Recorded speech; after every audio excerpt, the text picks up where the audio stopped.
बिस्मिल्लाहिर्रहमानिर्रहीम। इस सेशन में मैं आपसे शेयर करना चाहूँगा रसूल अकरम सल्लल्लाहु अलैहि वसल्लम का मुबारक इरशाद, जो इस्तिग़फ़ार, तौबा, अल्लाह की बारगाह में रुजू और तक़वा और तहारत के हसूल के लिए बहुत ही मौसर है, इंतहाई मुफ़ीद है हम सब के लिए। और इसको सुनना चाहिए, मोहब्बत के साथ अमल पैरा होने की कोशिश करनी चाहिए। को कि हम इस मजलिस में ज़िक्र करते हैं तक़वा, तहारत, परहेज़गारी और बहुत से उन्वानात को डिस्कस करते हैं, और यहाँ मैं बराह रास्त आपको हदीस पाक की तरफ ले चलूँगा। और मैं उम्मीद करूँगा कि आप तवज्जो के साथ इसको समाअत भी करेंगे। और ख़ासकर मैं बच्चों और बच्चियों को, यंगस्टर्स को कहूँगा कि आप ज़रूर ये शॉर्ट क्लिप्स होते हैं, इनको आप ज़रूर सुना करें, टाइम दें, गौर करें, सुनें, उसको शेयर करें। मैं समझता हूँ कि ये मुफीद बात किसी तक पहुँच जाए और लोग अमल करें, बहुत बड़ी बात है। हज़रत सैयदना अब्दुल्लाह इब्न अब्बास रज़ी अल्लाह ताला अन्हुमा रावी हदीस हैं। अब रवायत करते हैं कि रसूल अकरम अलैहिस्सलातु वस्सलाम ने इरशाद फरमाया, मन लाज़िमल इस्तिग़फ़ार जअलल्लाहु लहु मिन कुल्लि हम्मिन व मिन दीक़िन मख़रजा। जो पाबंदी के साथ इस्तिग़फ़ार करता है, अल्लाह ताला उसके लिए हर गम से निजात और हर मुश्किल से निकलने का रास्ता बना देता है।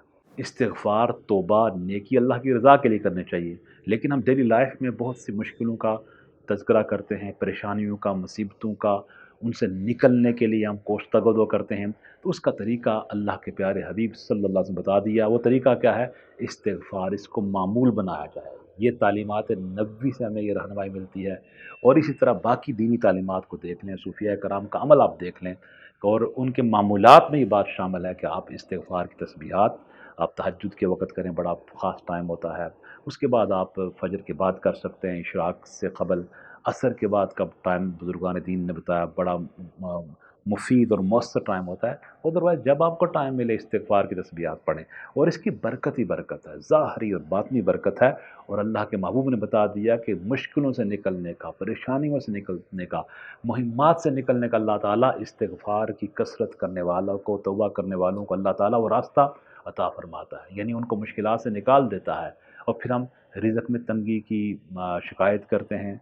मुश्किलात डेफ़िनेटली इंसान को रिज़्क़ के एतबार से आ भी जाती हैं, उसका हल भी इसी नुस्ख़ा के अंदर बता दिया। आप कसरत इस्तिग़फ़ार करो, तौबा करो, इस्तिग़फ़ार के कलिमात अदा करो।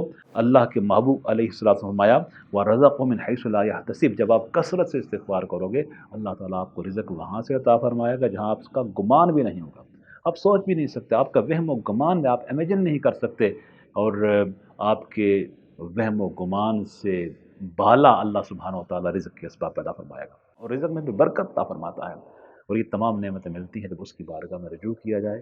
तौबा, इस्तिग़फ़ार सच्ची नीयत के साथ, पूरे रुजू के साथ, ज़ाहिरी बातिनी तवज्जो के साथ, पूरे फ़ोकस माइंड के साथ हम उस अल्लाह की बारगाह में हाज़िर हों, तौबा इस्तिग़फ़ार करें। कसरत इस्तिग़फ़ार की बरकतों से अल्लाह ताला हम सब की ज़ाहिर व बातिन को आबाद फ़रमा दे।